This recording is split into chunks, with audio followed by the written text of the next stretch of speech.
ఆరోగ్యం పరమం భాగ్యం, స్వాస్థ్య సర్వార్థ సాధనం అన్నారు.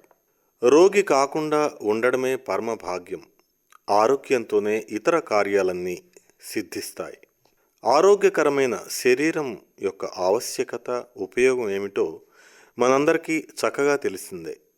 లోక వ్యవహారంలో ఉన్నట్లు కాకుండా ఆరోగ్యానికి అర్థం కేవలం శారీరక ఆరోగ్యమో లేకపోతే ఏ రోగము లేకుండా ఉండడమో మాత్రమే కాదు. ఆరోగ్యం అనేది ఒకానొక దశ కాదు, ఇది ఒక జీవన విధానం, ఇది ఒక నిరంతర ప్రక్రియ.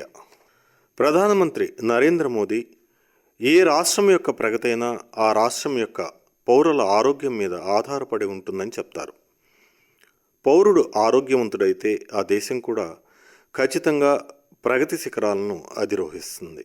ఒక బీద వ్యక్తి జీవితంలో జబ్బు ప్రవేశించిందంటే అతని పరిస్థితి మీద కొండచర్య విరిగిపడిన దానితో సమానమే.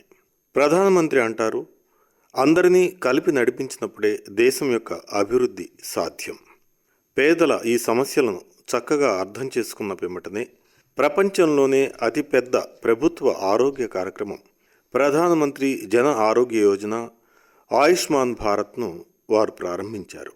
आरोग्य की सुविधा मिले इसलिए गंभीर बीमारियों के लिए और बड़ी अस्पतालों में सामान्य मानवी को भी आरोग्य की सुविधा मिले, मुफ्त में मिले, और इसलिए भारत सरकार ने प्रधानमंत्री जन आरोग्य अभियान प्रारंभ करने का तय किया. ఆరోగ్య సౌకర్యం లభించాలని, ప్రమాదకరమైన జబ్బులకు పెద్ద ఆసుపత్రుల్లో కూడా సామాన్య ప్రజలకు ఉచిత చికిత్స సౌకర్యం లభించాలని భారత ప్రభుత్వం ప్రధానమంత్రి జన ఆరోగ్య ఉద్యమాన్ని ప్రారంభించాలని సంకల్పించింది. చలి చలి సేహత్ కి హవా చలి చలి ముఫ్త్ హోగా ఇలాజ్ మిలేగి దవా బీమార్ న రహేగా అబ్ లాచార్ బీమారీ కా హోగా ముఫ్త్ ఉపచార్. జార్ఖండ్ రాజధాని రాంచీ నుంచి ఈ యోజనను ప్రారంభిస్తూ ప్రధానమంత్రి నరేంద్ర మోదీ చెప్పారు, ఇది ప్రపంచంలోని అతిపెద్ద కార్యక్రమం. ఇందులో దేశంలోని 50 కోట్లకు పైగా ప్రజలకు 5 లక్షల వరకు ఆరోగ్య బీమా అందజేయబడుతుంది. దేశంలో ఇప్పటి వరకు 16.5 కోట్ల ఆయుష్మాన్ కార్డులు జారీ చేయబడ్డాయి.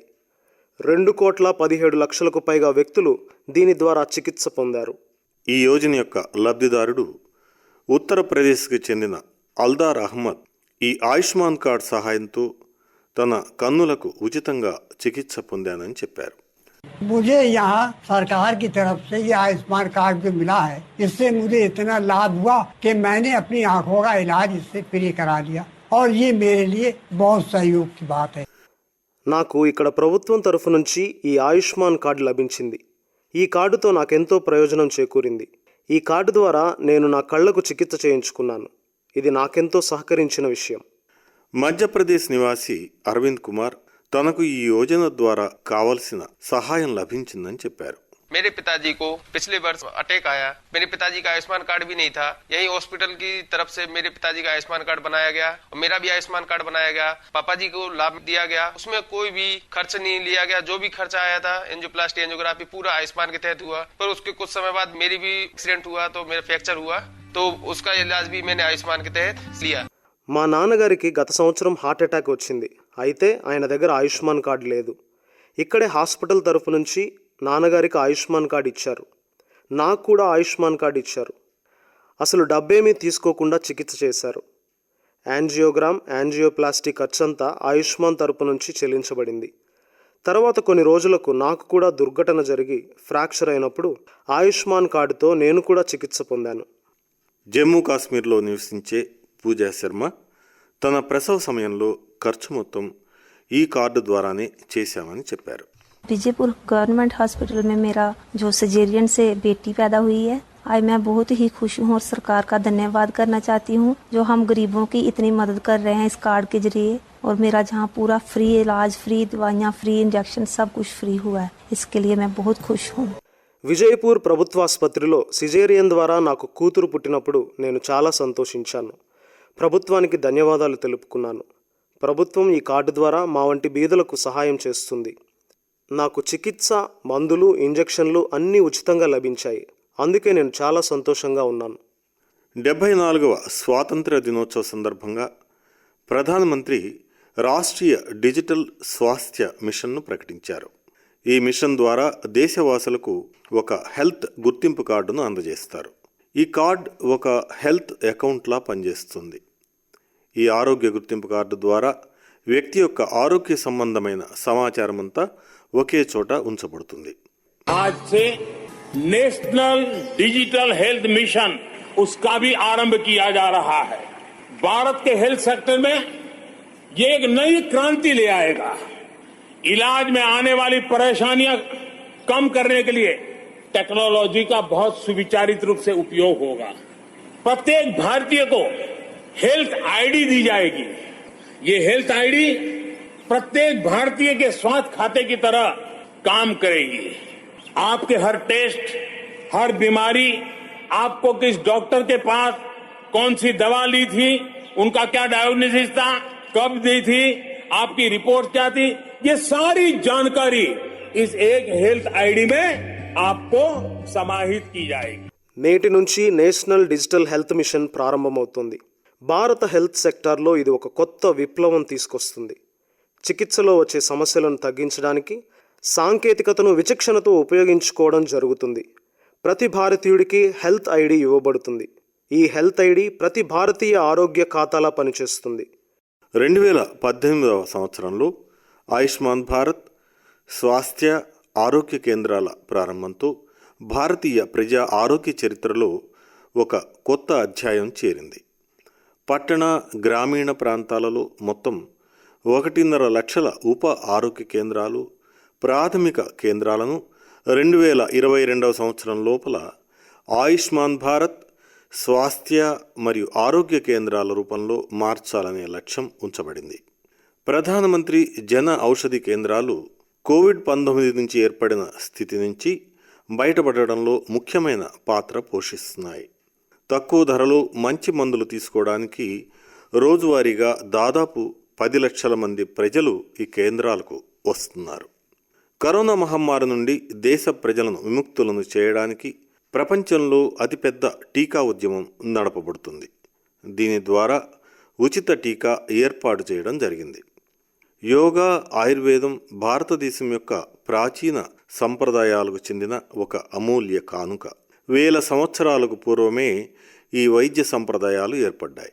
కాలక్రమంలో వీటి మంచి గుణాల గురించి ప్రజలు తెలుసుకుంటున్న కొద్దీ ఇది వారి జీవనశైలిలో ఒక భాగమవుతూ వచ్చింది.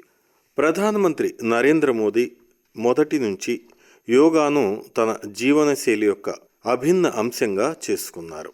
గుజరాత్ ముఖ్యమంత్రిగా ఉన్నప్పుడు వారు యోగాను ప్రోత్సహించే ఉద్యమం మొదలుపెట్టారు.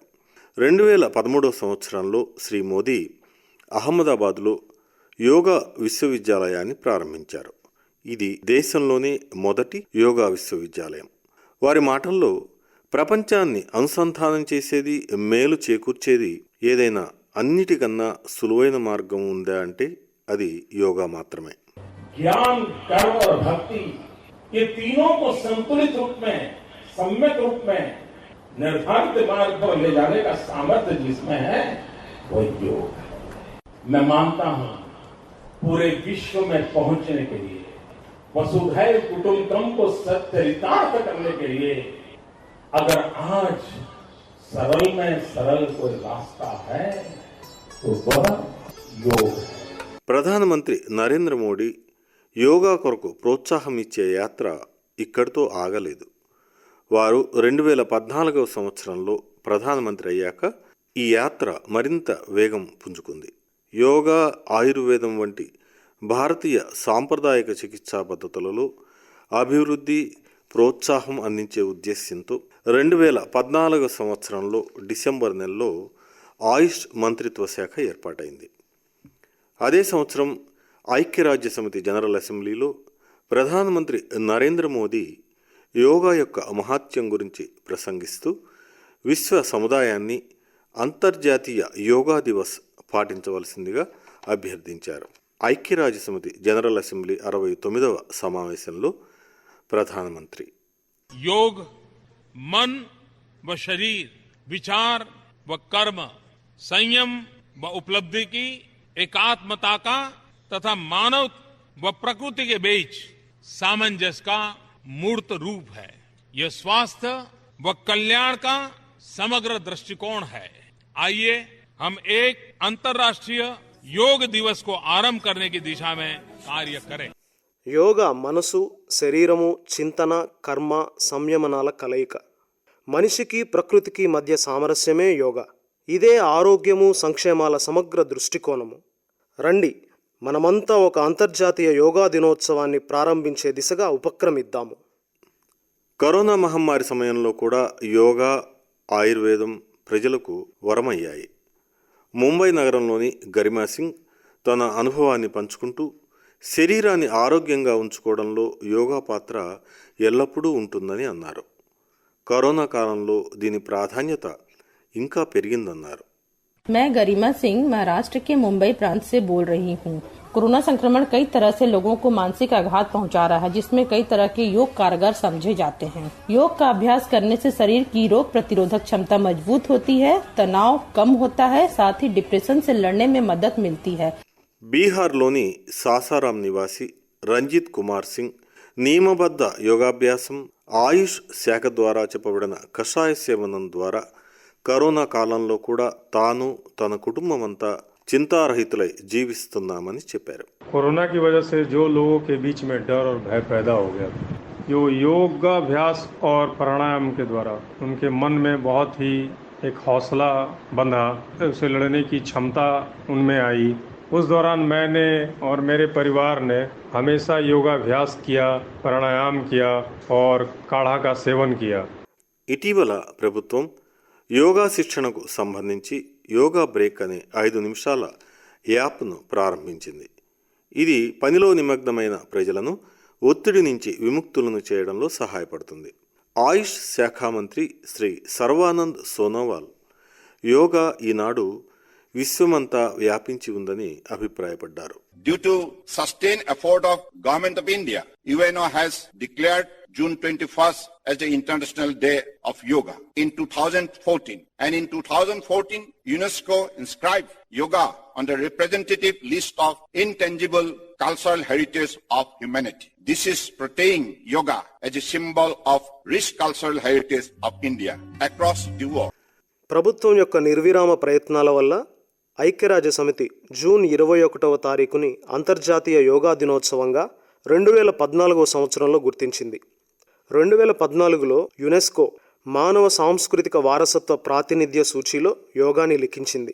అందువల్ల యోగా భారతీయ సంపన్న సాంస్కృతిక వారసత్వ చిహ్నంగా విశ్వవ్యాప్తంగా గుర్తించబడింది. యోగః కర్మ సుకౌశలం అన్నారు. పనుల్లో నైపుణ్యమే యోగము అంటే శుభకార్యాలను కుశలతాపూర్వకంగా చేయడమే యోగము. భారతదేశం యొక్క పురాతన పద్ధతులైన యోగా, ఆయుర్వేదం దీనిని చరితార్థం చేస్తాయి. ఈనాడు ఆధునిక చికిత్సా పద్ధతులు ఎంతగా అభివృద్ధి చెందినా కోవిడ్ మహమ్మారి సమయంలో ఈ ప్రాచీన పద్ధతులు తమ ఆవశ్యకత నేటి సాంకేతిక యుగంలోనూ తగ్గలేదని నిరూపించాయి. ప్రధానమంత్రి నరేంద్ర మోదీ యొక్క నిర్విరామ ప్రయత్నాలు మన ప్రాచీన పద్ధతులైన యోగా, ఆయుర్వేదాలను నిస్సందేహంగా పునఃస్థాపన చేయడమే కాకుండా విశ్వమంతటా వ్యాపింపచేశాయి.